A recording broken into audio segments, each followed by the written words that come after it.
এবং প্রিয় দেশবাসী, আসসালামু আলাইকুম। এই ৩৪ জুলাই বাংলাদেশের মানুষের জন্য একটি অবিস্মরণীয় দিন। সেই দিনকে স্মরণ করেই সেই ৩৪শে জুলাই আমরা গণ অধিকার পরিষদের পক্ষ থেকে প্রাথমিক ধাপে আমরা আগামী সংসদ নির্বাচনের জন্য ৩৬ জন প্রার্থীর নাম প্রাথমিকভাবে ঘোষণা করছি। ধাপে ধাপে ৩০০ আসনে করব এবং ধাপে ধাপে আমরা সারা বাংলাদেশেই ৩০০টি আসনের প্রার্থিতা ঘোষণা করব।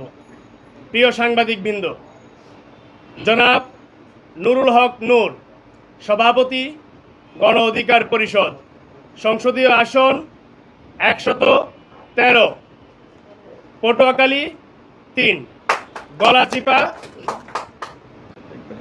গলাচিপা ১০ মিনা। মোহাম্মদ রাশেদ খান, সাধারণ সম্পাদক, গণ অধিকার পরিষদ, সংসদীয় আসন ৮২, ঝিনাইদহ ২। জনাব ফারুক হাসান, সহ সভাপতি, গণ অধিকার পরিষদ, সংসদীয় আসন ৪, ঠাকুরগাঁ ২।